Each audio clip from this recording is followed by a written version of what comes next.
우리 함께 말씀 보도록 하겠습니다. 함께 보실 말씀 우리 히브리서 우리 12장 6절에서 8절 말씀을 함께 보도록 하겠습니다. 히브리서 12장 우리 6절에서 8절 말씀입니다. 우리 한 목소리로 합독하도록 하겠습니다. 우리 찾으셨으면 아멘. 네, 우리 한 목소리로 합독합니다. 시작. 주께서 그 사랑하시는 자를 징계하시고 그가 받아들이시는 아들마다 채찍질하심이라 하였으니 너희가 참음은 징계를 받기 위함이라. 하나님이 아들과 같이 너희를 대우하시나니 어찌 아버지가 징계하지 않는 아들이 있으리요. 징계는 다 받는 것이거늘 너희에게 없으면 사생자요 친아들이 아니니라. 아멘. 우리 함께 우리가 오늘 이어서 계속 우리 훈계에 대한 말씀을 보고 있습니다. 한번 따라할까요? 훈계. 이 훈계라는 것 우리 너무 중요한 말씀이다라는 것을 우리가 새겨놓을 수 있기를 축원합니다.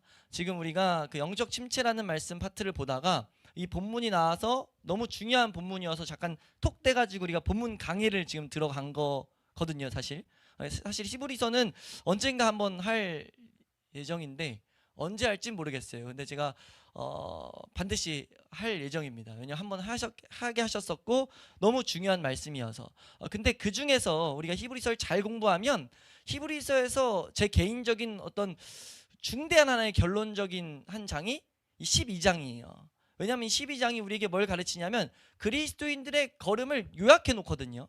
그리스도인의 삶의 핵심 키라고 했을 때 핵심 키는 너무나 쉽다고 성경은 말하고 있어요. 왜요? 우리 믿음의 주여 우리를 온전케 하신 이가 이미 다 그걸 걸어놨기 때문에. 그래서 12장 1절에 이렇게 말합니다. 우리가 12장 1절 말씀 다시 한번 읽어보시면 함께 읽습니다. 시작. 이러므로 우리에게 구름같이 둘러싼 허다한 증인들이 있으니 모든 무거운 것과 얽매이기 쉬운 죄를 벗어버리고 인내로써 우리 앞에 당한 경주를 하며. 아멘. 사실 이 뒤에 있는 인내로서 우리 앞에 당한 경주를 내나 믿음의 삶이거든요. 이 위에 허다한 증인은 11장에 있는 수많은 증인입니다. 11장에 있는 증인들은 믿음으로 살아간 증인들이에요. 분명히 많진 않지만 분명하게 하나님 말씀만을 가지고 걸어간 믿음의 선배들이 있단 말이에요.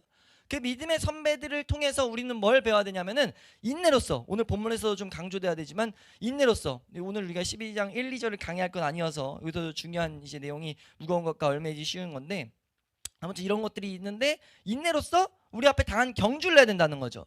당한 경주를 한마디로 하면 우리 믿음의 길입니다. 우리가 하나님의 사람으로 살아가는 길, 다른 말로 해서 예수 그리스도를 알아가고 하나님을 알아가는 지식으로 말미암아 우리 삶이 하나님을 찬송하며 살아가는 그 복된 길, 그 복된 길이요. 그 길을 해나가는 데 있어서 우리 너무 간단한 거죠. 왜요? 12장 2절 말씀 이렇게 말합니다. 12장 2절입니다. 시작. 주여 또 온전하게 하시는 이인 예수를 바라보자. 그는 그 앞에 있는 기쁨을 위하여 십자가를 참으사 부끄러움을 개의치 아니하시더니 하나님 보좌 우편에 앉으셨느니라. 아멘. 지금 사실 너무 간단하다는 거예요. 간단한 걸 우리에게 보이고 있죠. 왜요? 우리가 뭐 하는 거 아니라 예수 그리스도 보고 가면 되는 거니까. 예수 그리스도 안에 있으면 된다는 거예요. 한번 따라할까요? 신앙의 길은 매우 간단합니다. 복잡하지 않아요. 너무 간단해요. 말씀 따라만 가면 된다는 거죠. 근데 이 길이 너무 간단하고 쉽게 나와 있지만 실제 걸어갈 때 우리의 삶이 어떻습니까? 너무나 어렵다는 거예요. 너무나 어렵다. 왜요? 우리의 육체적 본성은 예수 그리스도 안에 있길 싫어한다는 거예요. 예수님이 나의 삶을 서포트하는 건 너무 좋아하는데 예수님이 나의 삶의 주인 되는 건 싫어해요. 우리의 삶이 내가 하나님이 도움을 구하고 하나님이 내 삶 가운데 어떤 일을 행하시는 건 기대하는데요, 하나님이 주인 되는 건 싫어해요. 이게 우리가 알아야 될 우리 본성입니다. 우리가 아무리 아니라고 해도요, 말로는 내가 하나님 주님이라고 고백하지만 사실 내 삶에 주인으로 여기고 있지 않고 주인으로 삼는 것을 거부하는 심령이 우리 가운데 있다는 거죠. 이걸 제대로 직시하지 않으면 우리 신앙생활은 사실 갈 수조차 없어요. 왜냐하면 직시해야 바로 나오는 고백이 뭡니까? 내가 그리스도와 함께 십자가에 못 박혔나니만을 계속 구하는 거거든요. 바울이 고백했던 것처럼 내가 날마다 죽노라 라는 고백을 할 수밖에 없게 된다는 거죠. 왜 죽어야 됩니까? 날마다 나는 예수 안에 있길 싫어하는 본성을 발견할 수밖에 없기 때문에. 그래서 우리의 신앙생활의 시작은 내가 예수님을 주로 삼기 싫어한다 라는 걸 보는 데서 시작해요. 그러면서 우리가 나아가야만이 우리가 하나님의 은혜 그리고 이 말씀을 올바로 붙들 수 있다는 거죠. 우리 오늘 이 본문이 그걸 그려주고 있다는 거죠. 12장이 믿음으로 살아간 허다한 증인들이 있다. 증거가 됐다. 둘러싼 허다한 사람들이 있으니까 우리가 그 앞에 나간 경주를 하자. 우리 경주 어떻게 하냐? 믿음의 주여 우리를 온전케 하시는 예수님만 바라보면 된다. 너무 쉬워요. 너무 쉬운데 이게 우리가 걸을 때 실제로는 너무나 어렵다는 거죠. 그래서 바로 3절 나오는 말씀이 뭡니까? 우리에게 권면하는 말씀이 뭐예요? 이렇게 권면하는 거예요. 시작. 너희가 피곤하여 낙심하지 않기 위하여 죄인들이 이같이 자기에게 거역한 일을 참으신 일을 생각하라. 아멘. 우리가 그래서 해야 될 게 뭐냐면요. 우리가 여기서 권면하는 내용이 뭡니까? 너희는 반드시 피곤하여 낙심하게 될 거야. 이게 왜요? 안 되니까. 계속해서 안 되니까. 내 안에 안 되는 것만 보이니까. 제대로 걸으면 이게 보여야 됩니다. 사실 우리가 제대로 안 걷고 있다는 증거가 뭐예요? 우리가 신앙생활 하다가 내가 제대로 안 걸었다 한번 점검하고 싶으면 뭐냐면요, 나의 삶에 평안하다. 그러니까 하나님 앞에서 은혜 우리가 생각하는 은혜가 뭐 이 세상에서 복이 아니라 내가 하나님을 알아가는 지식, 알아가고자 하면서 내 죄를 발견하고 내 안에 그 악함을 계속해서 발견함 가운데 오는 기쁨, 그 피곤함이 없다면요, 그 사람은 사실 거짓 평안에 빠져 있을 가능성이 거의 100이면 100이라 봐도 무방합니다. 성경이 말하고 있기 때문에 마귀가 우리에게 이상한 평안을 계속 주려고 하거든요. 이상한 방향성을 계속 제시한단 말이에요. 우리의 방향은 언제나 뭐가 돼야 됩니까? 예수 그리스도가 돼야 돼요. 그리고 예수 그리스도가 되는 유일한 방법은요, 말씀이 기준돼야 됩니다. 그리고 그것은 우리에게 쉽다 어렵다? 우리가 실제 걸을 때 어렵다는 거죠. 어렵다고 말하고 있다는 겁니다. 왜요? 내가 그걸 거부하기 때문에. 그래서 하나님께서 그럼 어떻게 하느냐라고 했을 때 우리는 그냥 계속 우리가 뭐 하면 되느냐? 인내로서 당한 경주를 하면 된다는 거예요. 예수 그리스도를 깊이 생각하고, 우리가 해야 될 게 뭡니까? 예수님을 계속 생각해야 돼요. 오늘 이 3절 말씀에 주는 답안이 우리를, 이 죄인들이 이같이 자기를 거역하는 것, 우리가 지금 하나님 거역하는 거거든요. 그러니까 예수 그리스도가 우리를 위해 왔는데, 믿음의 주여 우리를 온전케 하시기 위해서 왔는데, 근데 그 예수님을 거부하는 거예요. 계속 우리가 거부한다는 거죠. 근데 예수님 뭐 하셨다는 거예요? 참으셨다는 거죠. 참으셨다는 거. 그 예수님을 참으신 그것을 발견할 때 우리는 뭐 할 수 있어요? 우리도 삶 가운데 인내를 할 수 있다는 거예요. 인내가 반드시 나타나야 되는데 그 인내를 할 수 있는 비결은 예수 그리스도에 대한 묵상입니다. 이걸 딱 걸어둬야 그 뒤에 있는 이 복된 하나님의 도구 훈계라는 것이 올바로 사용될 수 있어요. 그러니까 훈계가 올바로 사용되기 위해서는요, 방향이 먼저 제대로 설정되어 있어야 됩니다. 그렇지 않으면 훈계가 더욱더 강화될 뿐이에요. 그래서 권면을 주는 게 뭐였죠? 저번 시간에 우리가 이 징계를 받을 때, 이 훈계를 받을 때 뭐 해야 되느냐? 절대 경히 여기면 안 된다. 우리 삶 가운데 있는 환난들을, 우리 가운데 있는 시험들을 절대 가볍게 여기면 안 된다. 이건 작은 것도 하나님 분명 계속 말씀하시는 거다. 그러니까 그걸 가지고 우리가 나아갈 때 또 하나 주의될 건 뭐냐? 우리가 뭐 해야 된다는 거예요?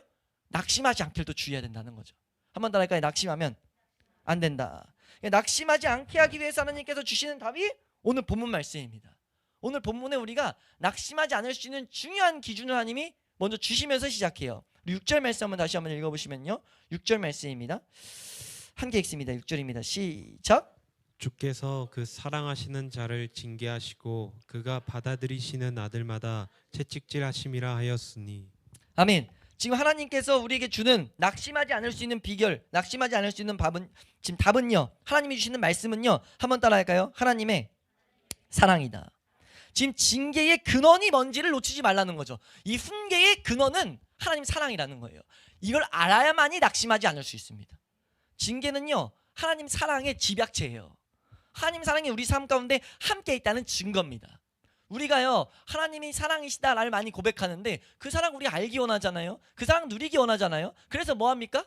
우리가 주일 말씀을 가지고 묵상하고 하나님 앞에 은혜를 구하잖아요. 근데 그런 은혜를 통해서 우리는 나아가서 말씀 가운데 그 사랑을 보는 자리까지 자라갈 줄로 믿어요.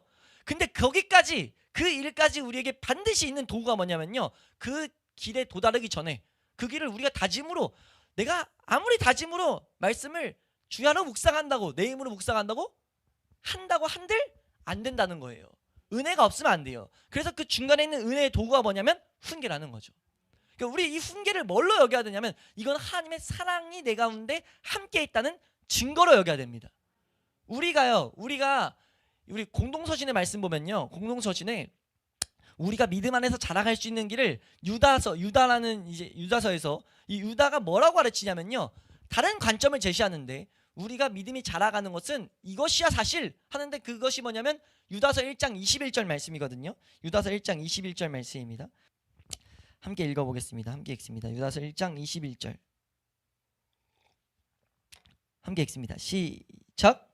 하나님의 사랑 안에서 자신을 지키며 영생에 이르도록 우리 주 예수 그리스도의 긍휼을 기다리라. 아멘. 제가 이거 공동서신할 때 한번 강의할 때 설명드렸었는데 1장의 핵심 구절을 뽑자면은 이 21절이 나타나요. 21절에 이 자신을 지키며 이것이 뭐냐면 결국은 믿음 안에 살아가는 비결이다.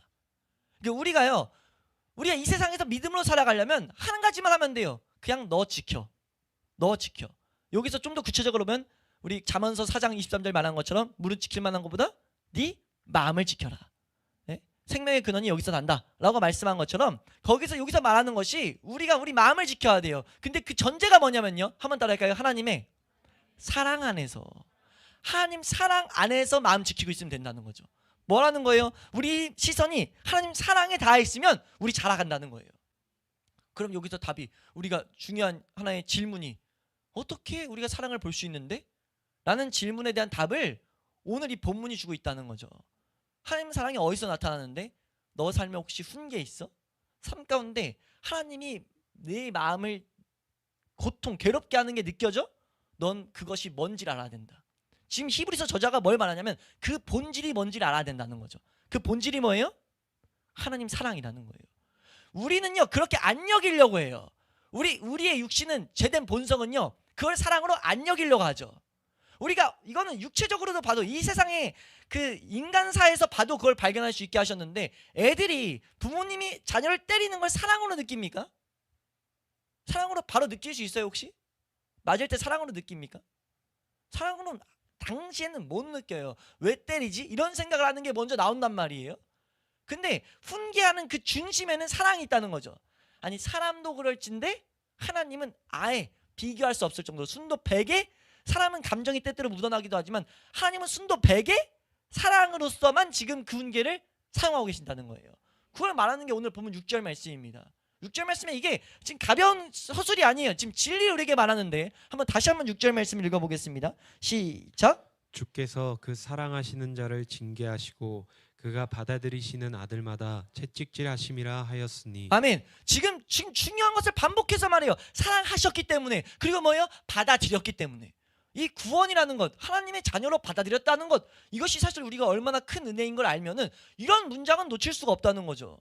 하나님이 우리를 받아들였다. 와 이렇게 복된 서술이 있어? 우리 기쁘게 하는 서술이 있어? 라고 하는데 그 뒤에 내용이 뭐예요? 채찍질한다. 이렇게 가르친 이유를 알아야 된다는 겁니다. 우리가 채찍질을 우리가 바라볼 때 우리는 절대 그냥 우리 이성으로는요 이게 사랑으로 여길 수가 없어요. 그래서 우리가 자라가는데 문제가 생기는 겁니다. 하나님이 사랑이 우리 가운데 거하는데도 사랑을 거부하는 거예요. 그래서 뭐 하는 거예요? 불평불만하는 거예요. 우리가 저번 주에 말씀 살펴볼 때 이 낙심하게 하는 중요한 요소가 불평불만이라고 했습니다. 불평만이 나타나는 순간 우린 뭘 고백하는 거냐면 내 삶의 주인이 나라고 고백하는 거예요. 내 삶의 주인이 말씀이 기준이 아니라 나라고 고백한다는 겁니다. 왜요? 하나님은 이걸 사랑이라고 말했는데 내가 아니라는 거죠. 그건 사랑 아니에요. 마치 말라기서에 이스라엘 백성이 말하는 것처럼 주님이 우리를 언제 사랑했습니까? 여호와가 나를 언제 사랑했습니까? 라고 말하는 것처럼 난 그거 하나님 사랑으로 인정하기 싫습니다 라고 말한다는 거죠. 이게 얼마나 비극이에요. 이게 얼마나 비극이냐는 거죠. 우리가 하나님 사람이 하나님 말씀에 믿음의 근거를 두고 나아가야 되는데 그거 자체가 뭡니까? 내 삶에 믿음의 근거가 있는 거예요. 내가 보기엔 아닌데요. 내가 보기엔 그거 사랑 아니에요. 근거가 뭐죠?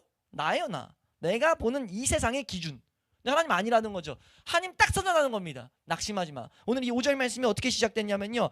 아들들에게 권하는 것 같이 너희에게 권면한다. 권하는 것 같이 아들에게 권하는 것 같이 권면하는데 너희가 권면하는 그 말씀도 잊어버렸다. 이 말을 하는 이유가 뭡니까? 이 말하는 그 중심이 뭐예요? 잊기 쉽다는 걸 알아. 너희가 있는 본성이 있다는 걸 알아야 된다는 거죠. 까먹어 버린다는 겁니다. 뭐 하라는 거예요? 기억하라는 거죠. 이 권면을 기억하라는 거예요. 너희가 피곤하여 낙심하지 않기 위해서 예수 그리스도를 생각해야 되는데 너희가 해야 될 게 무엇이냐? 죄와 싸우되 피 흘릴까지는 대항하지 아니한다. 그러면서 말하는 것이 어떻게 우리가 그럼 대항하는 거냐? 라고 했을 때 이 권면하신 말씀을 기억해야 돼. 그 권면이 뭐냐? 너희가 죄 가운데 너가 뭐 하려고 할 필요 없어. 너희는 뭘 기억해야 되냐면 훈계를 기억하면 돼. 하나님이 책망하실 때 징계를 가져오실 때 그 본질이 100% 사랑임을 기억해야 된다.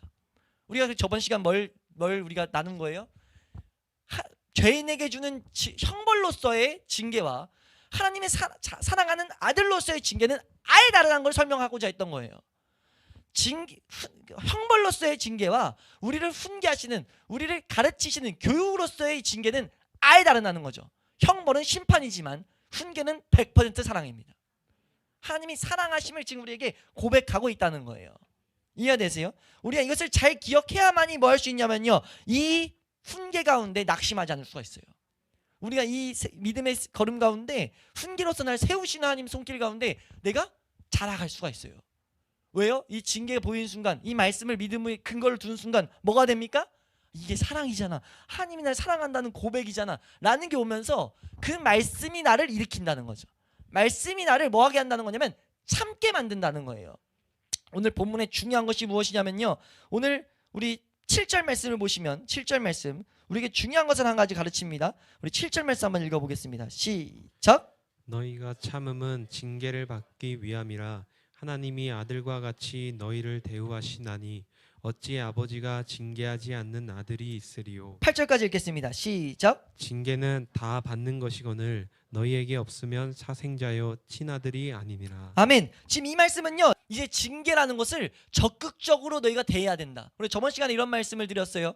하나님의 이 훈계가요, 우리에게 유익되기 위해서는 뭐가 필요하다고 했습니까? 대하는 자세가 중요하다고 말씀드렸어요. 그러니까 어떻게 보면 이 5절 말씀은요, 한번 따라할까요? 5절은 소극적인 자세. 우리가 훈계가 왔을 때요, 소극적으로 우리가 왔으니까 바로 받아들이는 태도가 이래야 된다는 겁니다. 경히 여기면 안 되고 낙심하지면 안 돼요. 그런 이 상황 가운데 말씀을 합쳐서 말하는 건 이 가운데 그런 마음 자세로서 뭐 해야 되냐면 적극적으로 나아가야 됩니다. 이 말씀을 이 훈계를 적극적으로 참여해서 내 것으로 삼아야 돼요.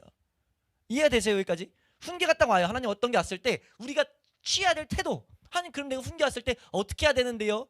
우리가 돌아보는 거 저번 시간에 살펴봤지만 우리가 거기서 큰 하나의 어떻게 보면 한 맥락은 살펴봤지만 말씀이 주는 적극적인 자세의 핵심은 뭐냐면 7절 말씀이라는 거죠.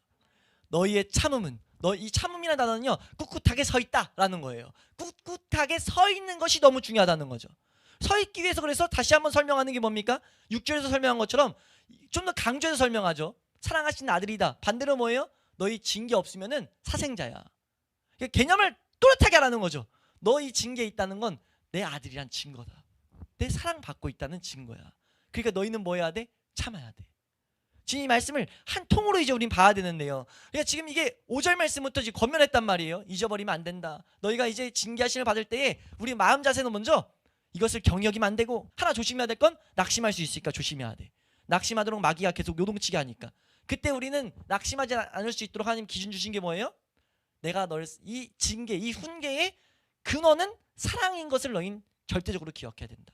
우리 아까 다시 좀만 더 돌아가서 유다서 말씀에 너희가 하나님의 사랑 안에서 자신을 지키는 것, 이게 우리가 믿음 안에 걸어가는 거라 말씀드렸어요.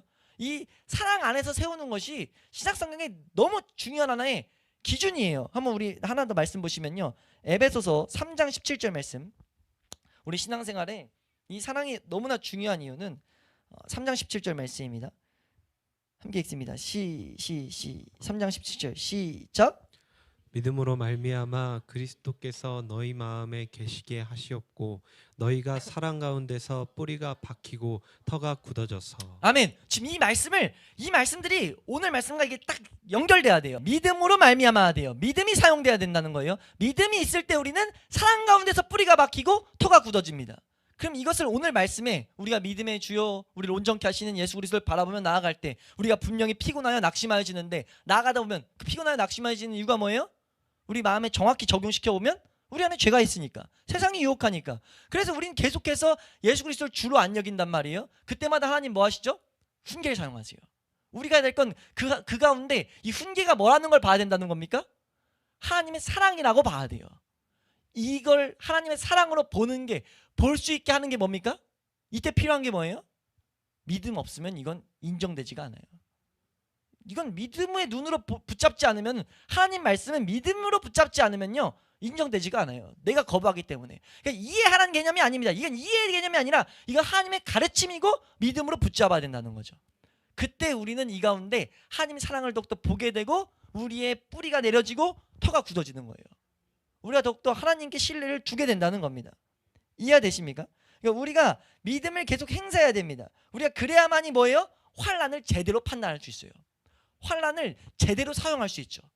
한번 따라할까요? 환난이 하나님의 사람에게 하나님의 사랑을 보여주는 도구다.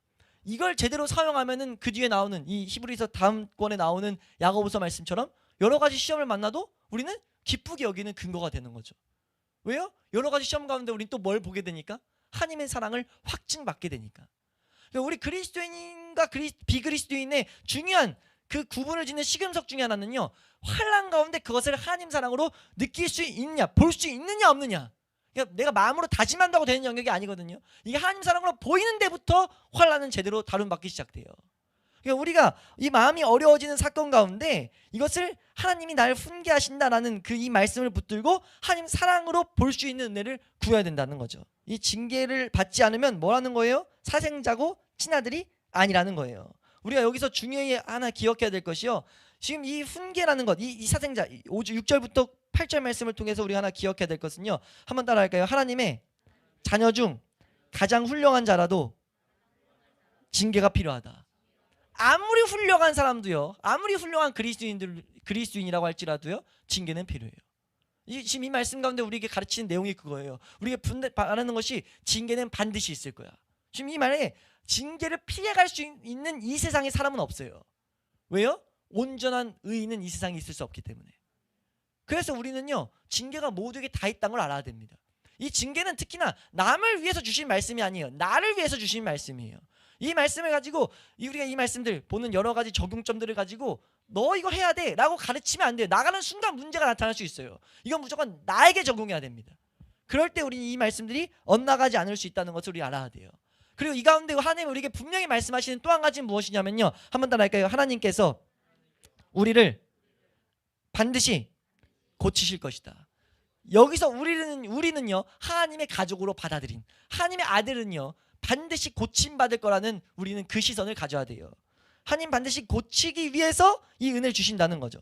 이 훈계라는 것을 사용하신다는 거죠. 그리고 우리가 기억해야 될 것은 한번 따라하겠습니다. 하나님께서 징계 가운데 아버지로서 행동하신다. 철저히 아버지로서 계신다는 것을 우리는 기억해야 될 줄로 믿습니다. 그래야 우리가 이 훈계를 올바로 사용할 수 있다는 것을 우리가 잊지 않을 수 있기를 축원합니다. 그러니까 우리가 이 징계를 이제 대할 때 하나님이 오늘 말씀 가운데 무엇을 말씀하는가 낙심하지 않기 위해서 기억할 것은 이게 하나님 사랑하는 하나님의 사랑이 담겨 있는 것이다. 하나님 사랑을 볼 수 있는 하나의 도구다라는 것을 우리는 기억해야 된다는 거죠. 이제 이 말씀 앞에서 우리가 뭘 해야 됩니까? 환난이 있을 때마다 이 은혜를 구해야 돼요. 하나님, 이 환난이 하나님의 사랑이라는 것을 내가 더욱더 보게 해달라고. 그래, 그렇게 기도할 수 있기를 축원합니다. 그래야 뭐 할 수 있어요? 적극적으로 대하는 이 환난을 제대로 참아낼 수가 있어요. 우리가 환난 가운데 제대로 참을 수 있기를 주 이름으로 축원합니다. 아멘. 예, 우리가 이 환난을 참아야 된다는 것, 이 가운데 이제 우리에게 말씀하는 것, 우리가 이 말씀 전체를 봤을 때 성경 전체 가운데 우리가 그럼 참을 때 무엇을 할 수 있는가에 대해서 우리가 이 시간 5가지로 우리가 보고 이제 말씀을 마무리할 텐데, 이걸 참는다라고 했을 때 우리 청교도들, 믿음의 선배들이 우리가 참을 때 뭘 할 수 있는가, 뭘 하는 것이 제대로 참는 것인가, 꼿꼿이 서 있는다고 했어요. 그냥 단순히 인내가 아니라 꼿꼿하게 서 있어야 돼요. 올바로 우리가 서 있어야 되는데, 그럼 그 서 있는 모습이 무엇이냐라고 했을 때 큰 맥락에서 5가지를 볼 수 있습니다. 그러니까 우리가 앞으로 환난이 딱 닥쳐요. 내 삶 가운데 고난이 와요. 내 마음을 요동치게 해요. 그때 딱 멈춰가지고 우리가 이 5가지의 것들을 삶 가운데 하나씩 가져올 때 하나님의 사랑을 더욱더 우리가 누리고 하나님의 사람으로 만들어져가는 것을 우리는 경험할 줄로 믿습니다. 왜냐하면 하나님 이 말씀이 우리에게 그것을 가르치고 있기 때문에. 우리가 어떻게 하는 것이 참는 것이냐? 첫 번째는 무엇이냐? 한번 따라할까요? 철저히 살피는 마음으로 참아야 한다. 한번 따라할까요? 나를 살피자. 그러니까 철저히 살피는 모습으로 우리는 참아야 돼요. 그러니까 참는 첫 번째는 이게 환난 딱 왔어요. 고난 가운데 우리가 이게 여러 말씀에서 설명을 드렸지만 환난 딱 오면 보통 우리가 말씀을 제대로 적용시키지 않으면 어떻게 기도합니까? 이 환난 가운데 하나님 도와주세요. 하나님 이걸 어떻게 해주세요. 라는 식으로 기도하는데 그게 아니라 첫 번째 딱 돼야 될 건 날 살펴야 돼요. 환난이 딱 왔을 때 우리가 많은 부분 우리가 하나님의 말씀대로 걷고 있지 못할 때 하나님은 말씀대로 걷게 하시기 위해서 믿음의 길 가운데 서게 하시기 위해서 훈계를 사용하신 거기 때문에 그것을 찾아내기 위한 살핌이 있어야 된다는 겁니다. 그렇게 하면 나아갈 때 우리가 올바로 찾는 모습으로 나아가게 된다라는 것. 두 번째는 넘어가서 한번 따라할까요? 우리가 기도함으로 참아야 된다. 우리가 반드시 해야 될 건 그래서 기도가 우리 가운데 있어야 된다는 거죠. 우리가 기도를 함으로써 뭘 해야 됩니까? 살피면서 계속해서 기도해서 은혜를 구해야 되죠. 성령님의 도우심을 구해야 됩니다. 살피려고 해도 내 힘으로 안 되기 때문에 안 살펴질 때가 많기 때문에 나와서 하나님 무엇입니까? 라고 우리가 기도하는 모습이 우리 가운데 있어야 될 줄로 믿습니다. 우리가 환난 가운데 기도할 수 있는 모습이 있기를 주의 이름으로 축원합니다. 또 무엇이냐면 세 번째로 우리에게 무엇이 필요하냐? 한번 따라할까요? 겸손함으로 참아내야 된다.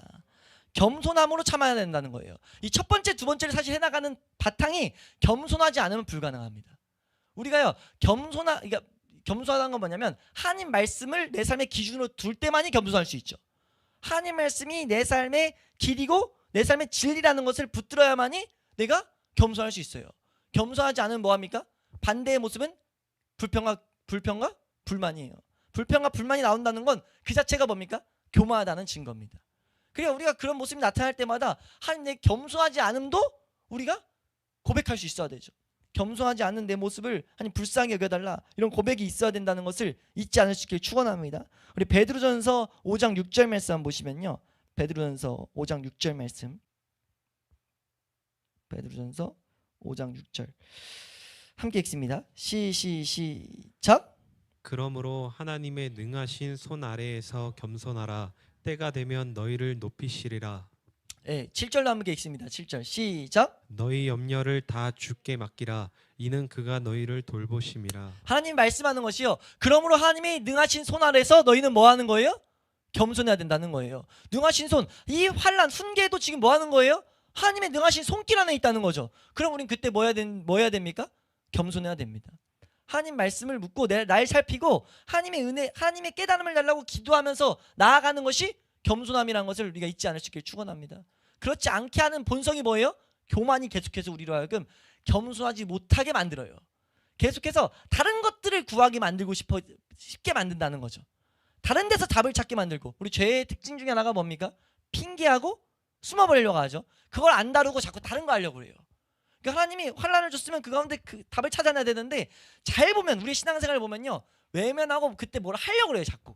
딱 덮어놓고 다른 걸로 넘어가려고 합니다. 그럼 넘어가져요. 왜냐하면 마귀가 있기 때문에. 넘어가지는데 하나님은 그 뒤에 뭘 하냐면 또 치죠.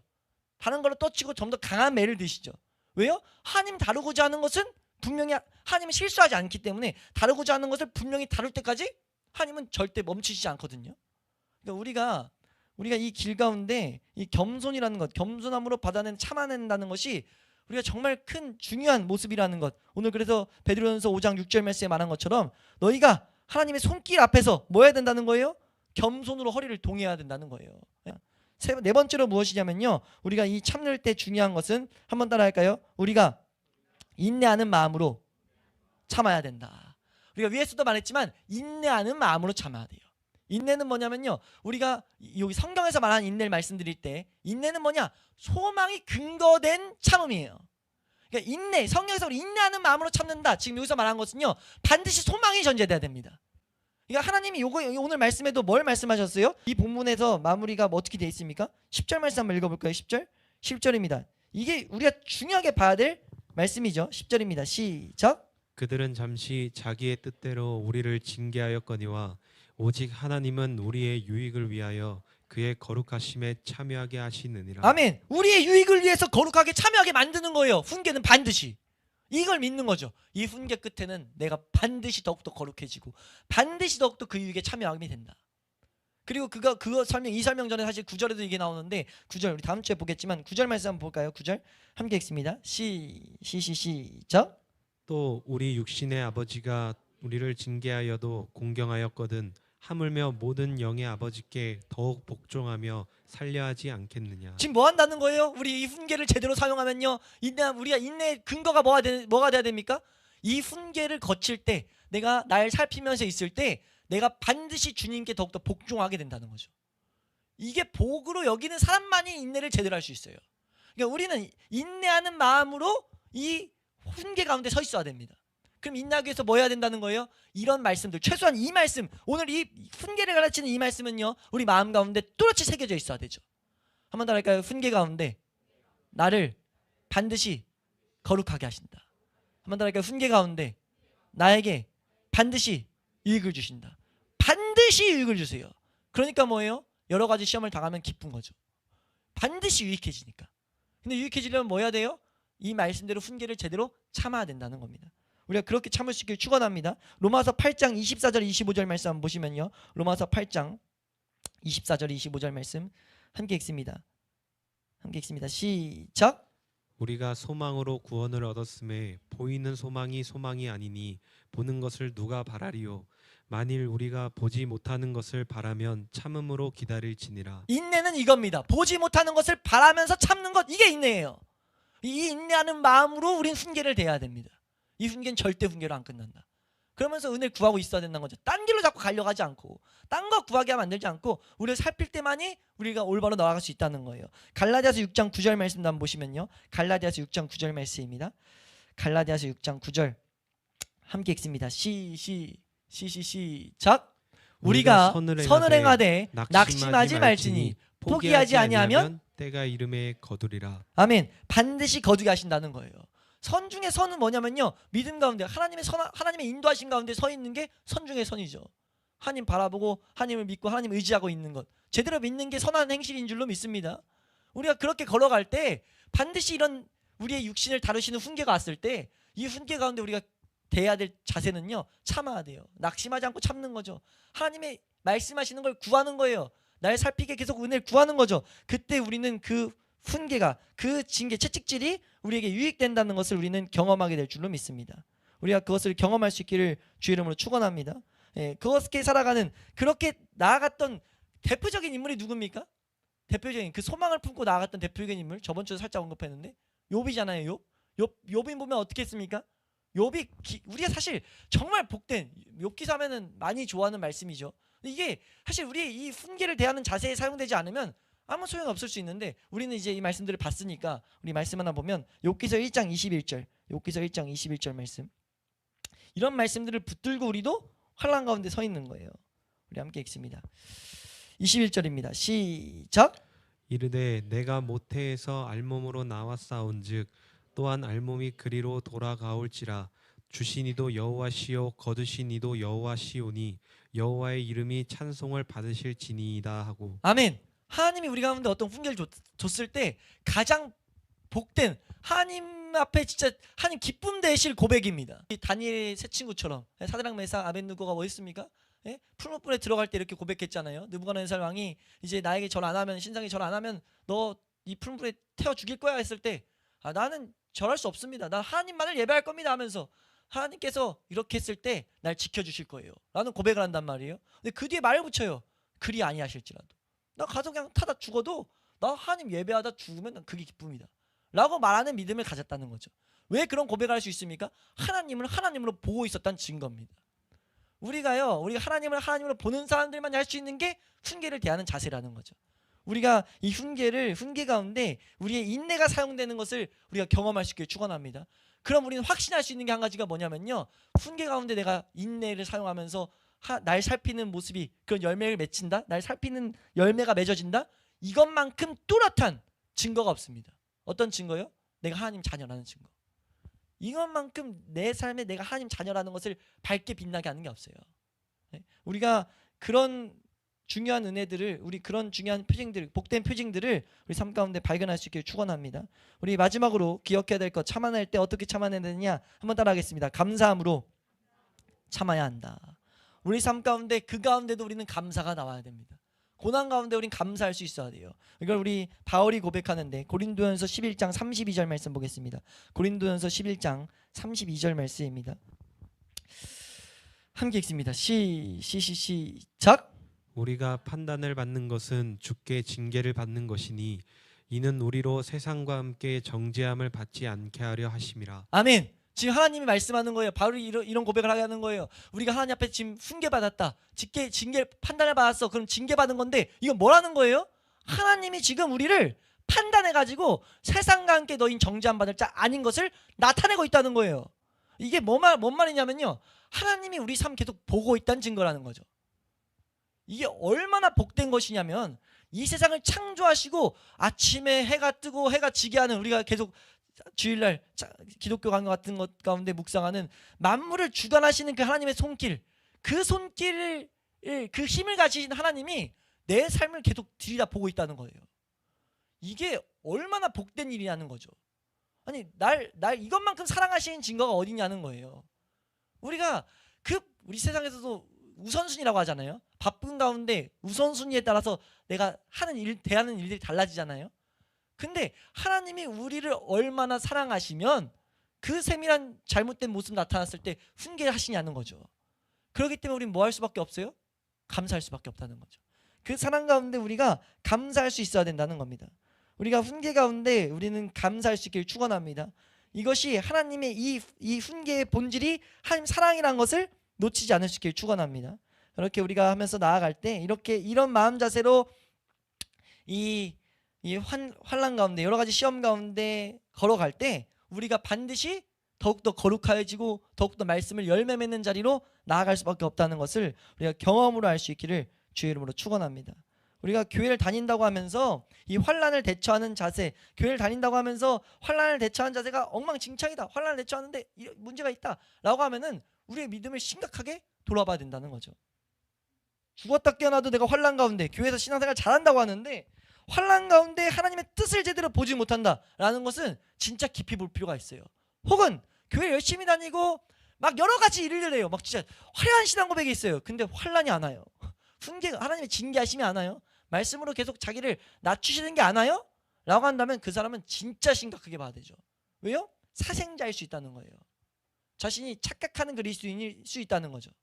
그러니까 우리가 신앙생활의 기준을 주신, 어떻게 보면 우리가 더욱더 믿음의 주요, 우리를 온전케 하시는 이인 예수 그리스도만 바라보게 하는 도구로서 주신 이 훈계를, 우리가 이 훈계에 대한 이 진리, 훈계에 대한 이 메시지를 제대로 공부함으로써 우리의 삶 가운데 있는 모든 환난들이 우리 야고보서에 말한 것처럼 환난들 나타날 때마다 이제 기뻐할 수 있는, 세상 사람들이 보면 뭐예요? 저 미쳤다, 뭔가 미쳤는데?